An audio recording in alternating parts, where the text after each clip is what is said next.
Welcome to Joy in the City True Stories Edition. I'm Bethany Marshall, and you are about to see what God is doing in our city. Coming up, we'll hear from a husband and wife team who have become father and mother to a community of students. A man destined for failure in his community became an overcomer. Another look at tough questions. All that and more coming up now on Joy in the City True Stories. God is on the move, hallelujah. God is on the move in many mighty ways. God is on the move, hallelujah. God is on the move today. Our feature story today is a program right here in the heart of Bellwood, Pennsylvania. This is more than a program. It's a safe place developed for at-risk youth. Many churches in the area have ministries for teens a few nights a week, but The Door is an outreach-based after-school program open daily. Hear from Dave Taylor, the director of the ministry.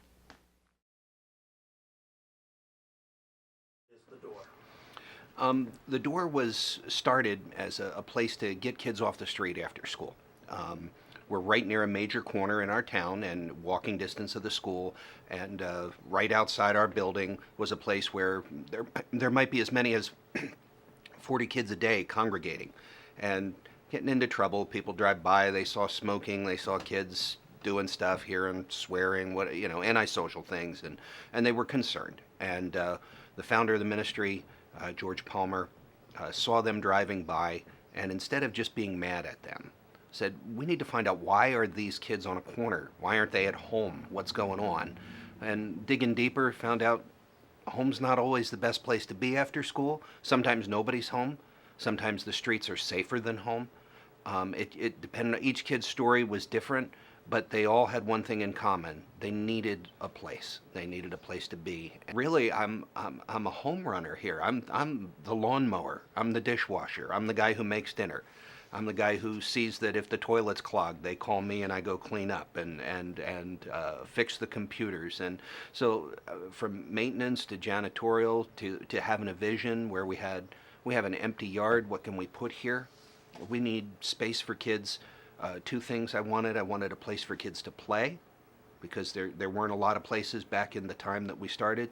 There was no public basketball court when we got ours. There was no beach volleyball court when we got ours, and a place to play for the kids that didn't cost money, because kids who have money always have a place to go. Kids who don't have money make do, and I wanted them to. Why can't they have the best? God loves them.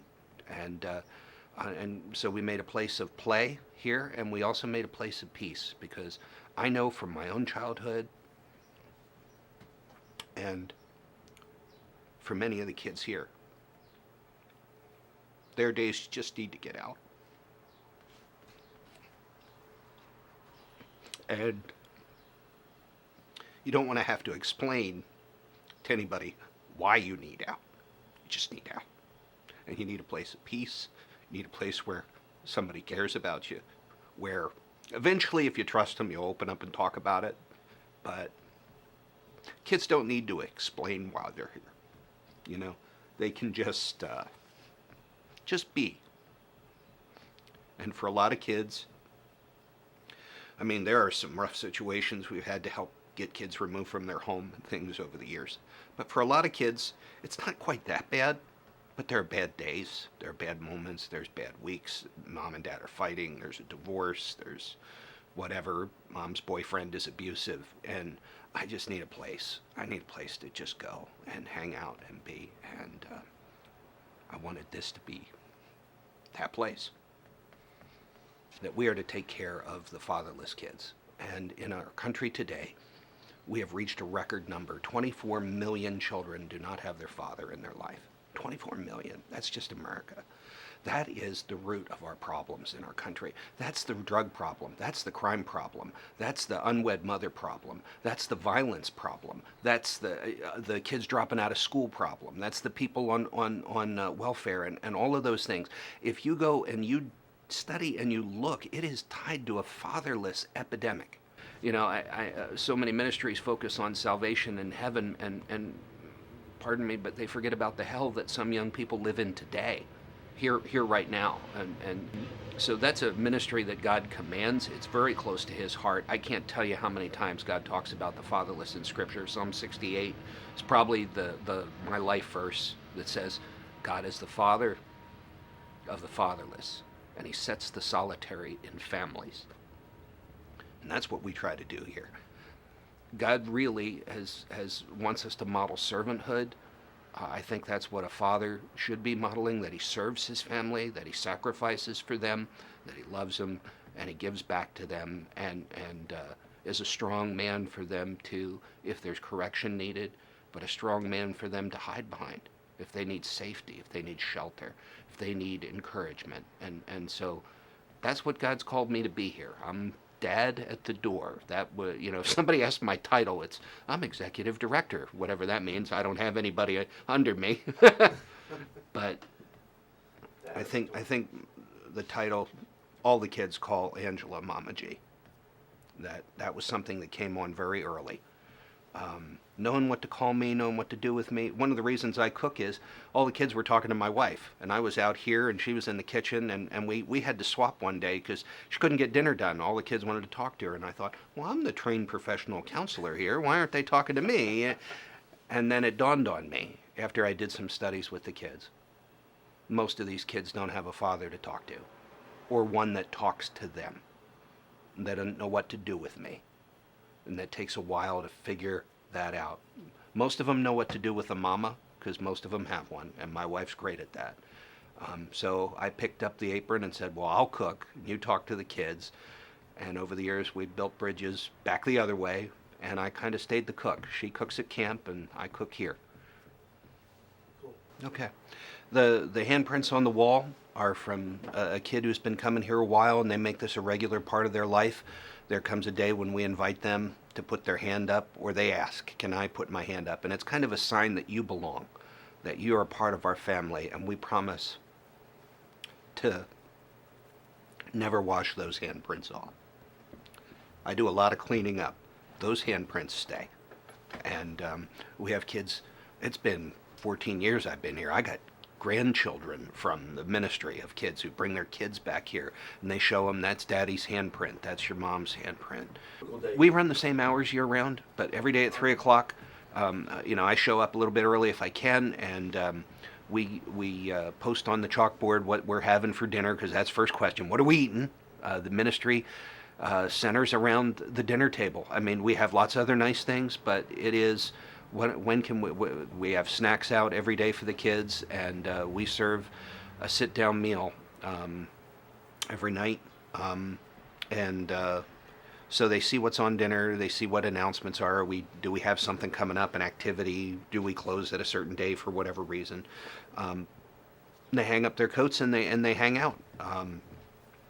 Usually it's a race to see who can get to the video game room first and get the controller, because the kids love the video games or the computers in the computer room. Got to check my Facebook. We have a lot of kids who nowadays don't have access to technology, don't have access to the internet, don't have access to social media and stuff. This is their place they come, because I got free Wi-Fi at the door. I have kids who have cell phones who have no minute plan, no programming, but they can come here and use the Wi-Fi, and they get to be normal in that sense. They want to be like the other kids. The other kids have Facebook. The other kids, I was one of those poor kids. I'd have never had a cell phone, you know what I mean? And a place like this where I got a touchscreen computer. I can do my homework here just like all the other kids. I can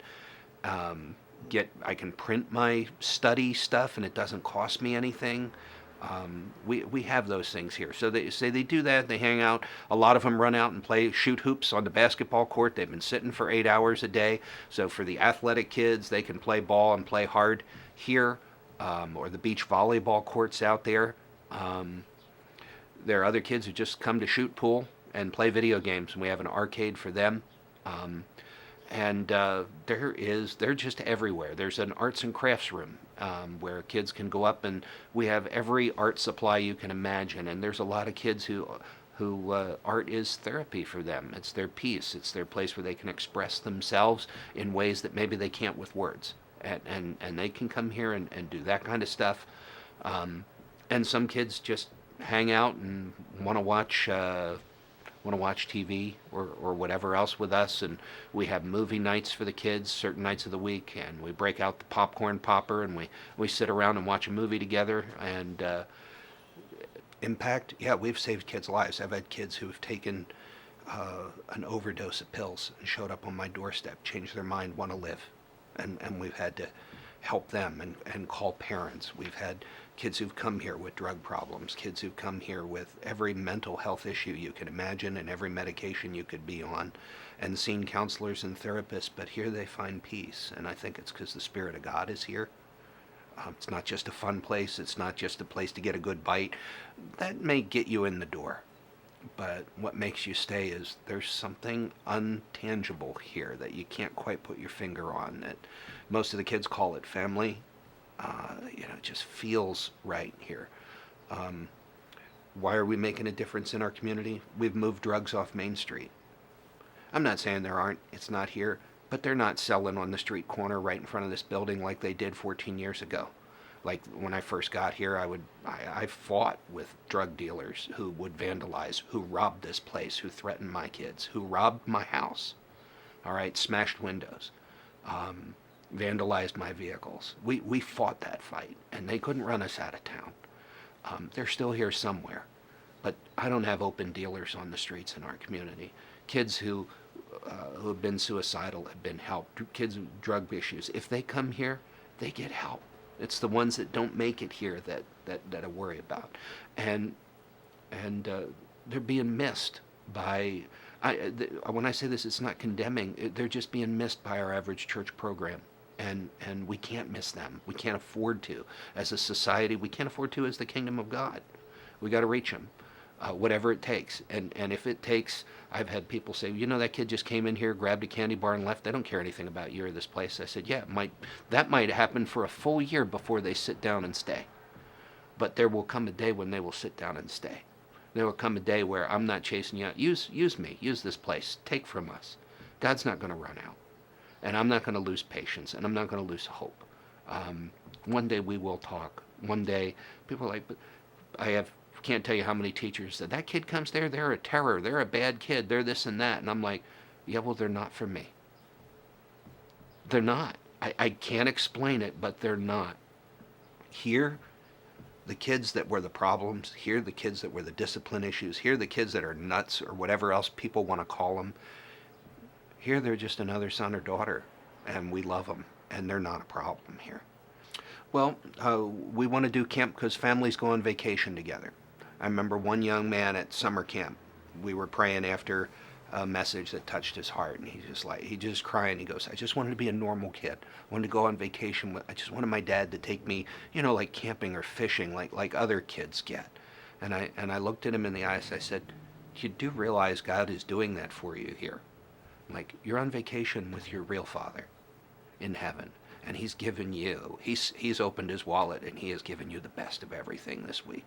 We don't skimp. Everything we do at summer camp, from water slide parks and shaving cream slides and laser tag and all the stuff that a kid would get at an expensive camp, they get for free. It's included. No extra charges. No kid has to, I got money and you don't have money, so I get to do these things and you don't get to do these things. No. You all get to do these things. And so we have that vacation. The other reason is I don't have a Bible study here at the door. And that bothers some religious people that I don't. And I'm like, I remember Jesus having dinner with Zacchaeus one night, and before Jesus ever preached a sermon, before Jesus ever said a word, just having dinner together, Zacchaeus got up and said, I'm a changed man. I'm giving everything I have back. I'm giving half my stuff to the poor. I'm undoing all the people I've robbed from. And there was no message or Bible study for Zacchaeus either. He just was in the presence of somebody. Now, Jesus could do that in one dinner. It might take me a few months of that. But we see the same thing. We see the same thing. If our campfires at the end of camp, they might start at 11 o'clock at night, and they might go till 3 in the morning, 4 in the morning, of one kid after another. I don't run them. I don't speak. Who wants to share what God did for you this week? Can you imagine in our churches if you had 4 hours of nonstop testimonies where people couldn't just stop talking about what Jesus has done? I get to see that. I may wait a whole year, and I only get to see it in one night at the end of a week. I will work all year for that one night. I will work all year for those words. It's evident that Dave has a passion for these kids. Now, we want you to hear from the few kids themselves. I come here usually every day after school. Pretty much every day it's open unless I have work. And, family, really. It's a place you get to connect with different people, people you see, friends you make, friends you see, connections like that. I just didn't really have a lot of connections with kids in Bellwood, and I just wanted to find somewhere where I could be and be happy, so. It's very supportive. Dave's extremely supportive, so is his wife, Mama G. Everyone's extremely welcoming, and it makes a lot of kids feel better and help. Well, we have dinner every night, which is awesome because, you know, a lot of kids wouldn't get a home-cooked meal otherwise. There's opportunities to do things here and get to know people and make new friends.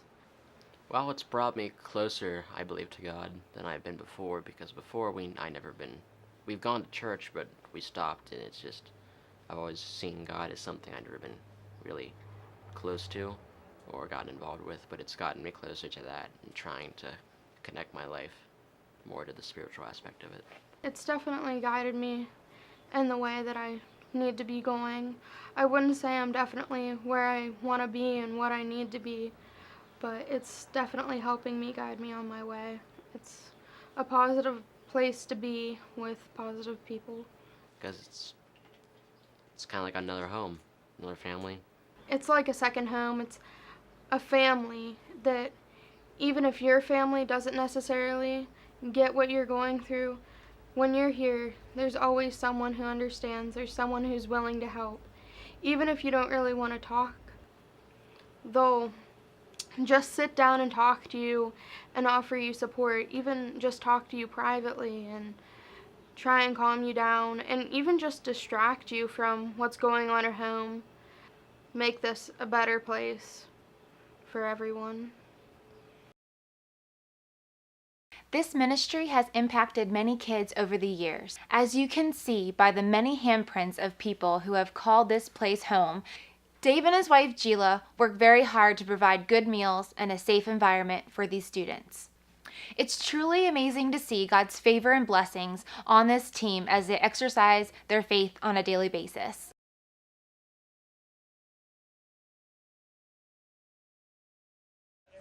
Thank you. Thank you for everything you do for the town. Well, we appreciate it. Thank you much. Oh, you know, this happens, that wasn't staged. It happens every day. Somebody bringing something that we need to help keep the door going. And that just makes it great to be part of this community. As you have watched today's program, you may have an interest in supporting the door. You may do this through food donations, camp sponsorships, or by giving financially. I know you'll be blessed. If you want to know more about the door, contact Dave Taylor at 814-935-9971. Coming up, a man destined for failure in his community became an overcomer. Pastor Henry has been a man of God serving communities for several decades.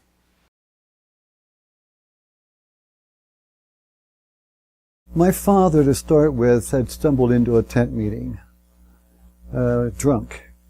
And he came home that particular night late as usual, and he said that he had gone to the altar and gotten saved, and didn't even know what saved meant, because, well, we only went to a normal church occasionally, and that was about 3 miles away, and we walked. And anyways, he went for a couple of times, and stopped drinking, and he asked us to go, and we had no car, so somebody stopped by to pick us up and take us even to the tent meeting. The people would come and pick us up and take us to church. Well, that went on for a little while, and it just got too tough for my dad.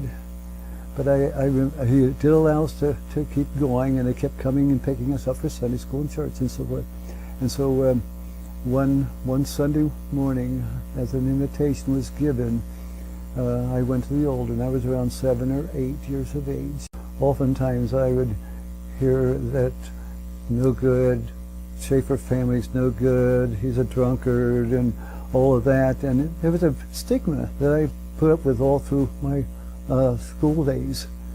He's just a no account, he's the least of the least, you know, and that kind of an atmosphere. And that got to be pretty rough at times.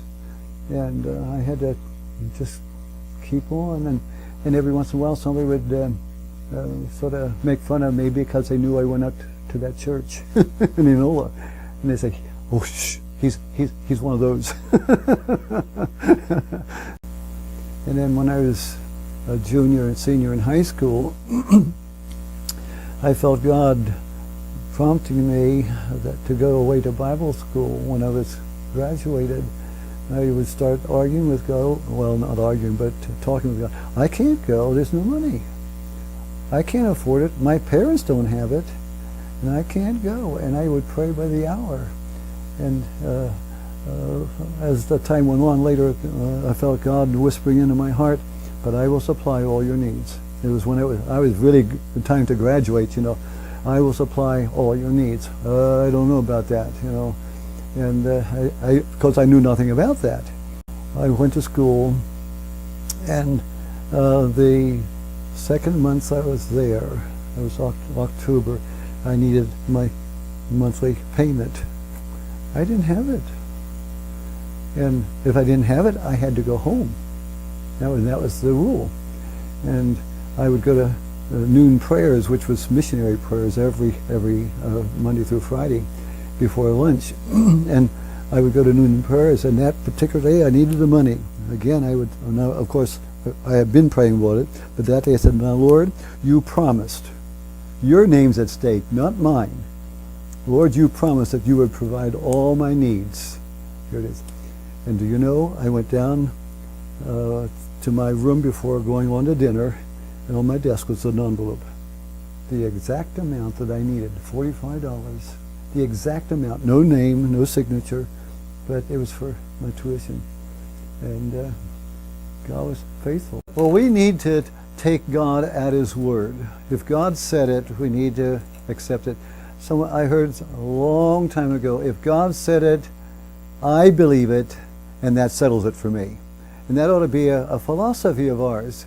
Whether it's finances, whether it's a move, whether it's a ministry, whatever. If God has prompted us to do something, I know it may sound like it's against logic, but if God said it, He can perform. He can do it. God is good. He's faithful. He is just. He's righteous. And He's true to His word, and I believe it with all my heart. And that's proof of it. My life has been that. It's been a proof. I mean, little did I realize that I would be used so much in ministry.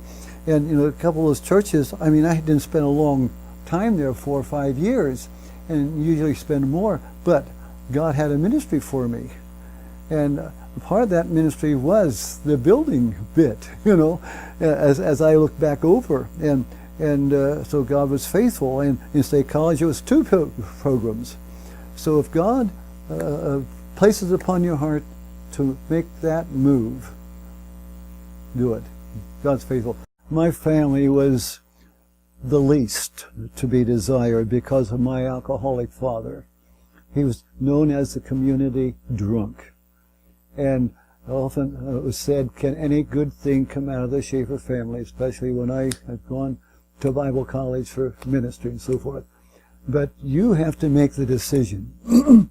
It's not what your family has been or is. It's what you will be. I mean, what your faith and your trust in God now. And trust God to cause you to overcome that stigma, that environment that you've been raised in. And I think that through my ministry, I've more or less been able to prove God's faithfulness, not to put me in a limelight, but to prove what God can do when we say, okay, God, here I am. Use me, help me, change me, make me different, make me a light. And I often have prayed, Lord, make me a light in a dark community. And in the midst of all of this background, let me shine for you. And I think to a certain extent that has been acquired because God has blessed my ministry. And I constantly have said, Lord, help me not to take credit because it's not in me. I am who I am, what I am because of who you are and what you've done. And so you've been faithful. You are just, you are righteous, you're true to your word, and just believe God, and He'll change you. He'll make you different. And so I am a different person. Give yourself to God. Allow Him to speak in you and through you. He will help you. He will change you. He will make you what even your community thought was not possible, to His glory.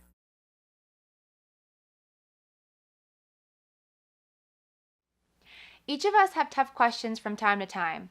We are going to take a segment from each show to respond to some of your questions from a spiritual perspective.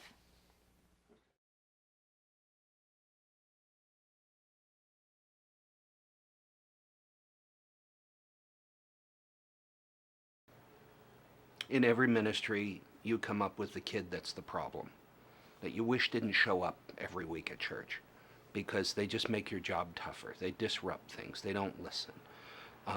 Or they're the invisible kid who just sits in the back and they never say anything and they don't play the games and they don't get involved. And one thing that we've learned in our culture is that the invisible kid will one day become the very visible kid. He'll be the one who shoots up a school. He'll be the one who commits suicide or overdoses. He'll be the one who winds up a teenage father. He'll be the one who makes a headline for all the wrong reasons. They're not the problem kid. They're the reason we have ministry at all. And instead of viewing them as a problem to be rid of, I got a house full. And our churches need to be full of such people again. Our youth ministries need to be full of such people again. Because Jesus' personal space around him was filled with such people.